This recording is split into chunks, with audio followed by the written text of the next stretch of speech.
Assalamualaikum warahmatullahi wabarakatuh.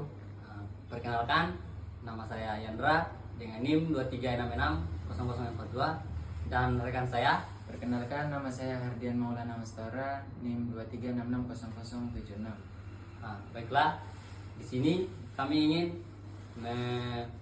menjelaskan materi setelah UTS yang kita pahami. mungkin tanpa berlama-lama, mungkin langsung saja kami mempresentasikan materi yang kami ketahui, yang kita pahami lebih jelasnya. Oke, sekian. Baiklah, di sini saya akan menjadi pemateri pertama untuk menjelaskan materinya setelah UTS yang kami ketahui. Mungkin saya mulai dari tekstur, struktur, dan komposisi batuan sedimen. Tekstur batuan sedimen. Tekstur batuan sedimen meliputi ukuran butir dan distribusi, misalnya penyortiran atau sortasi. Morfologi butir dan fitur permukaan dan karakter porositas, permeabilitas sedimen.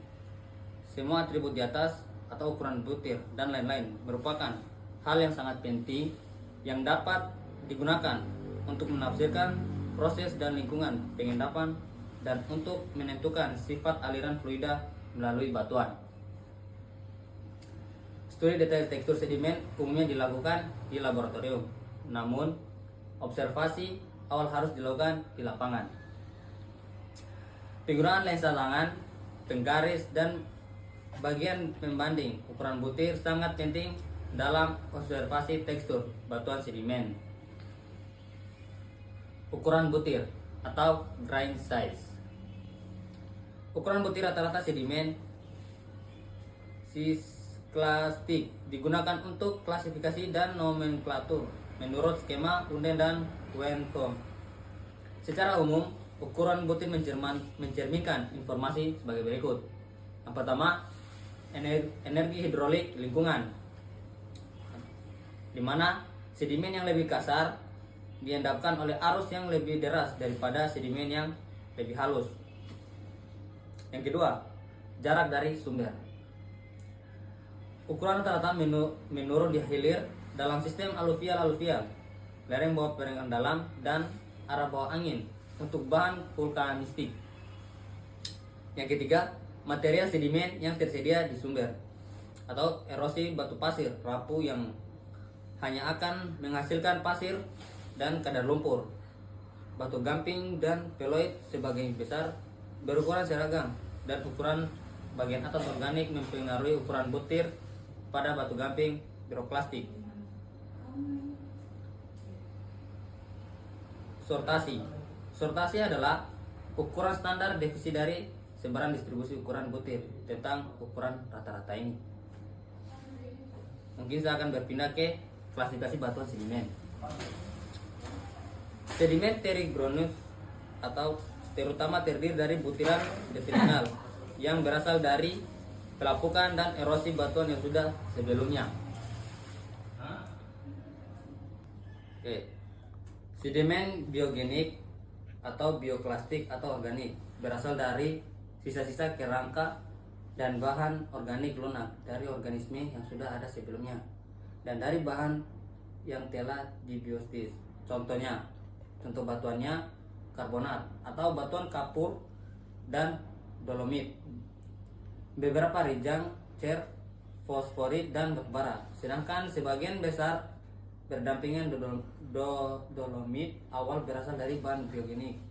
Beberapa batu gamping adalah endapan kimia, misalnya oolites dan travertin, dan sebagian besar dolomit dibentuk oleh perubahan kimia pasca endapan karbon hasil. Klasifikasi tidak pernah sempurna. Klasifikasi batuan sedimen.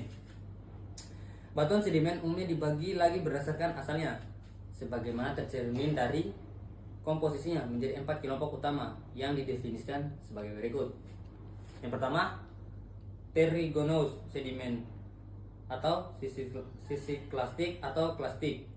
Jenis batuan seperti konglomerat, sandstone, mudrock, dan beberapa paleosol. Yang kedua, biogenik sedimen atau bioklastik atau organik. Sedimen batuan seperti karbonat, limestone, dan domes, beberapa chest, fortes, and coal. Sedimen klastik. Konglomerat adalah semua batuan sedimen yang berbutir kasar yang didominasi oleh klastik berukuran kerikil. Batuan ini juga dikenal sebagai rudit. Sebenarnya konglomerat harus mengandung kurang lebih 50% klasifikasi dengan diameter lebih dari 2 mm. Kurang dari ini dan lebih tepat disebut batu pasir berkerikil, pebbly sandstone, atau batu lumpur berkerikil. Nah, di sini maksud dari breksi adalah konglomerat dengan bentuk fragmen batuan yang meruncing. Kemudian saya menjelaskan tentang sedimen klastik. Batu pasir adalah batuan sedimen berbutir sedang yang mengandung lebih dari 50% butiran berukuran pasir atau 0,063 sampai 2 mm, yang juga dikenal sebagai Arentis wax dan Greywacker. Batu pasir merupakan salah satu jenis batuan sedimen yang paling umum dan dapat ditemukan di hampir di semua lingkungan, mulai dari dataran aluvial yang paling proksimal hingga dataran cekungan laut terdalam. Batu pasir kosta paling khas dari lingkungan laut dangkal, berenergi sedang hingga tinggi, depan laut dalam, koreaktif, lautan pasir, gurun eolian, dan bukit pasir di sepanjang pantai. Sedimen non-plastik. Batuan karbonat membentuk sekitar 1/5 dan seluruh batuan sedimen dalam catatan stratigrafi. Batuan karbonat terdiri dari lebih dari 50% mineral karbonat, terutama kalsit dan dolomit pada batuan purba, dan kalsit termasuk varietas Mg tinggi dan rendah, dan argonit dalam sedimen modern. Sedimen non-plastik atau chert. Chert adalah istilah umum untuk batuan sedimen yang mengandung silika berbutir halus yang berasal dari biogenik, biokimia, atau komengenik. Chert terdiri dari silika berbutir halus dengan hanya sedikit pengotor. Mungkin di sini saya akan menjelaskan lagi tentang provenance dan digenesis batuan sedimen. Provenance batuan sedimen. Istilah provenance berasal dari bahasa Prancis, yaitu provenir, yang berarti berasal atau muncul.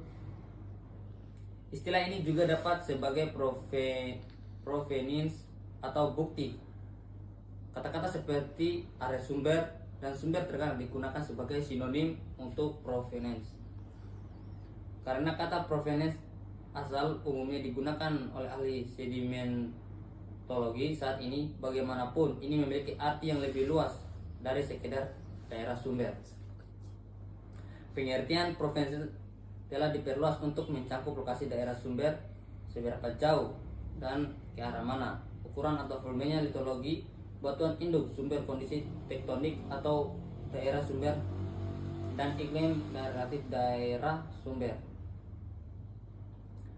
Provenance of sandstone. Sebagian besar penelitian tentang provenansi atau asal-usul batuan sedimen silisklastik difokuskan pada batu pasir. Sebagian besar penelitian ini berkaitan dengan upaya untuk menafsirkan litologi batuan sumber dari kumpulan mineral detrial, analisis petrologi kuarsa, feldspat, migas, mineral berat, dan fragmen batuan membentuk dasar bentuk sebagian besar penelitian tersebut. Namun para ahli baiklah, sisa akan melanjutkan kembali. Sebagian besar penelitian tentang proveniens atau asal-usul batuan sedimen sisklastik difokuskan pada batu pasir. Sebagian besar penelitian ini berkaitan dengan upaya untuk menafsirkan litologi batuan sumber, soil rock litologi dari kumpulan mineral detrial, analisis petrografi kuarsa, feldspar, micas, mineral berat, dan fragmen batuan membentuk dasar untuk sebagian besar penelitian tersebut. Namun, para peneliti sekarang juga beralih ke teknik tambang seperti mikroskop, katodoluminesasi, dan studi geokimia elemen, jejak, dan isotop dalam mineral detrial. Reading province from the property of quartz. Kuarsa adalah komponen yang paling melimpah di sebagian besar batu pasir dan merupakan satu-satunya komponen dari beberapa batu pasir, sehingga para ahli tertarik dengan signifikan potensi asal kuarsa sejak tahun-tahun awal studi petrografi. Studi awal ini difokuskan terutama pada signifikan asal inklusif dalam kuarsa, meskipun kemungkinan signifikasi asal dari kepunahan undulatori juga diakui cukup awal. Inklus dalam kuarsa mencakup inklus cairan dan mineral. Krine dalam kurung 1940 berdasarkan studi sebelumnya memiliki keyakinan yang cukup besar dalam kemampuan untuk melacak butiran kuarsa ke sumbernya berdasarkan inklusi dan pola kepunahan yang tidak beraturan. Kepunahan tak beraturan dan sifat polikristalin dari beberapa butir kuarsa telah mendapatkan perhatian yang cukup besar sebagai indikator asal potensial kuarsa. Ketika mineral seperti kuarsa atau feldspar dibombardir atau oleh aliran elektron berenergi tinggi dalam instrumen yang sesuai, misalnya permintaan mikroskop elektron, partikel cahaya atau foton dipancarkan. Fenomena ini disebut katodoluminescence atau dalam kurung CL. Citra CL kuarsa menampilkan dua jenis karakteristik yang mungkin memiliki signifikan asalnya, warna dan fabrik atau tekstur. Feldspar umumnya sangat langka atau tidak ada di area kuarsa. Namun, feldspar adalah konstituen umum dari kebanyakan batu pasir lainnya.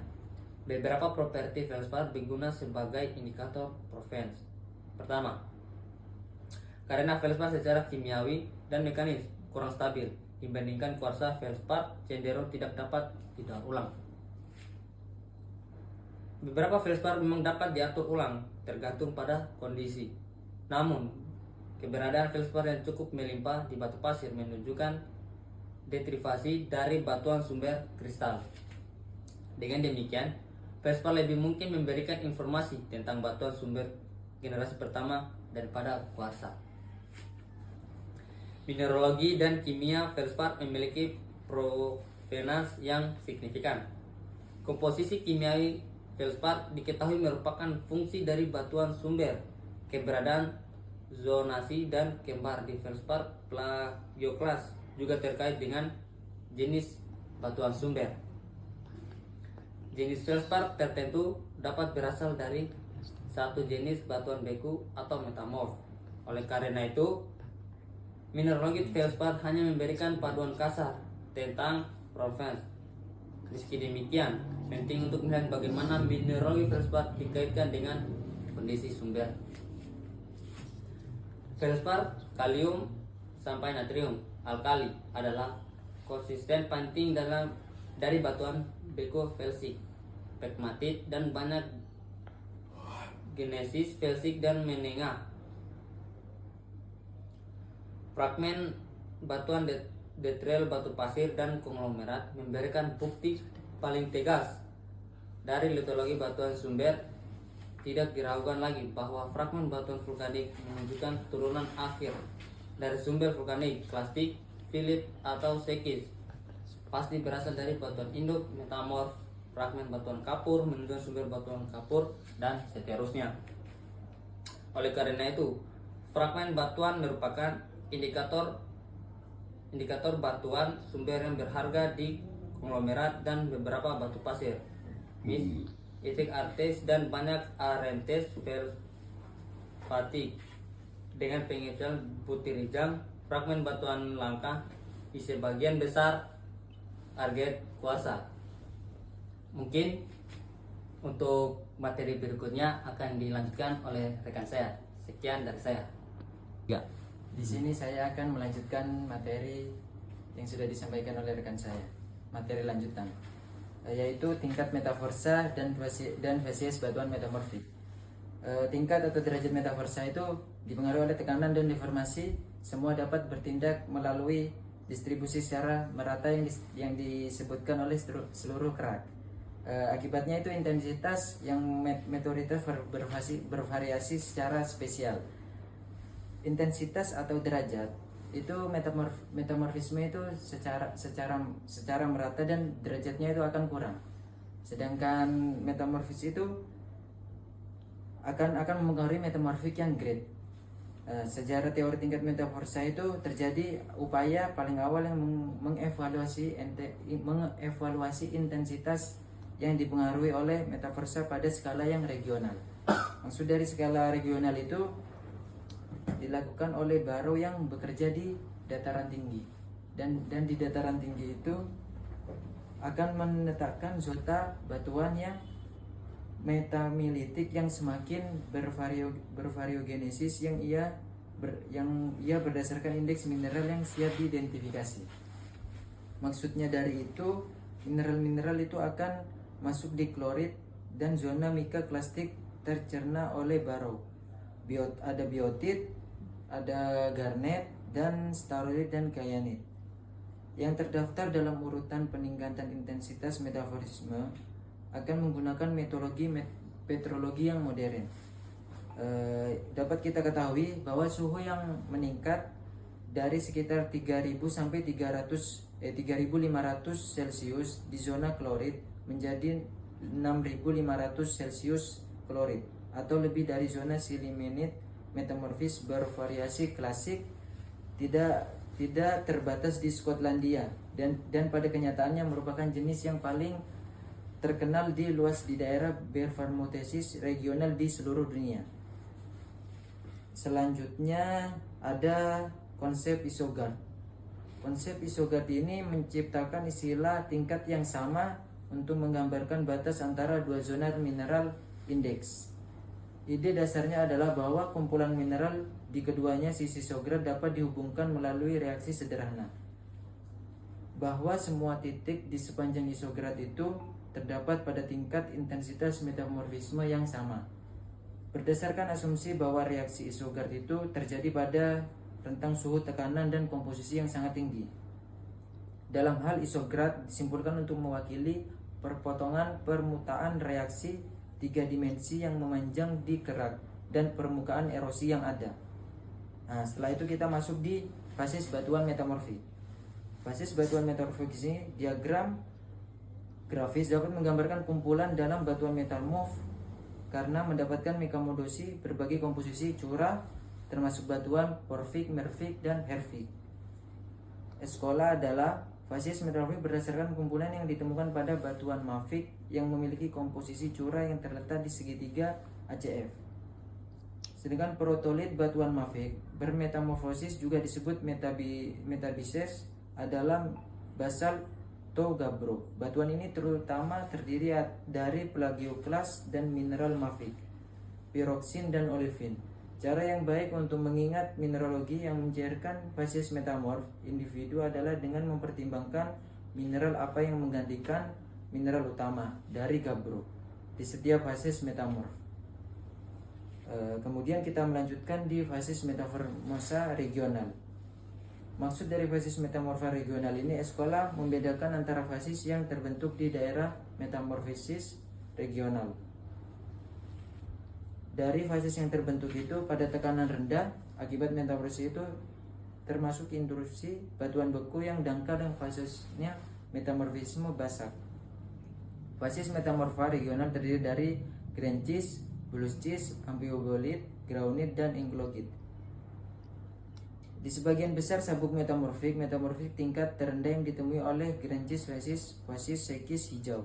Nama ini mencerminkan fakta bahwa dalam kondisi metamorf ini, batuan mafik mengandung mineral yang tidak dapat diketahui. Mineral yang tidak dapat diketahui dengan meningkatnya tekanan yang alkaloid dan menghilang sebagai amfibol. Utama amfibol ini sudah muncul sebagai penggantinya. Amfibol sodik mengubah batu menjadi biru, dan oleh dikarenakan itu bisa disebut juga bluish biru. Amplibot fasis, granulate fasis, eklogit fasis. Munculnya hornblende dalam batuan mafik menunjukkan adanya amplibot fasis karena substitusinya aluminium pada hornblende juga disertai besi. Warna amplibo pada sampel dengan tangan berubah dari hijau menjadi hitam. Setelah itu kita akan melihat tekanan yang akan meningkat. Komponen amplibonya akan melihat rendah, dan sedangkan plagioklasnya larut menjadi garnet dan komponen amplibotnya larut menjadi piroksin. Setelah itu pada tekanan yang sangat tinggi, batuan komposisi basaltik terdiri dari dominan garnet dan omhait aukit kaya Na atau natrium. Keduanya itu menunjukkan larutan pada yang luas. Suatu batuan yang dikumpulkan dikenal sebagai eikloid. Nah, setelah itu kita masukkan di fasis metamorfis kontak. Metamorfis kontak dapat dianggap sebagai fasis yang terpisah, menempati medan yang bertekanan rendah. Fasis metamorfis kontak ditunjuk oleh kumpulan mineral yang sama dengan fasis metamorfis regional, tetapi dia lingkungannya semua batuan metamorf. Dia itu dikenali fitur hubungan lapangan dari oleh kumpulan mineral. Fasis metamorf yang ditunjukkan adalah ada amplipido, implopido, dan horfes. Dan ada lagi hornblende dan horfens dan piroksin dan hornes yang memiliki kumpulan fasis granulit yang bertekanan rendah.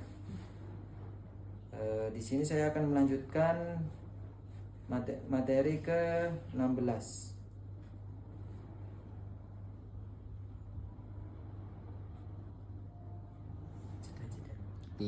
Nah, di sini lanjut kita masuk di materi tekstur statis. Tekstur statis dicirikan oleh butiran mineral ekuivalen dan poligonal yang cenderung berpotongan pada batas rangkap 3 yang dipisahkan oleh 3 sudut 120 derajat yang disebut oleh sudut dihedral. Sudut dihedral diatur oleh energi permukaan mineral yang sederhananya adalah seberapa mudah mineral membentuk permukaan kristal. Dalam batuan metamorf dibatasi oleh permukaan kristal yang disebut sederhananya adalah seberapa mudah mineral membentuk permukaan kristal.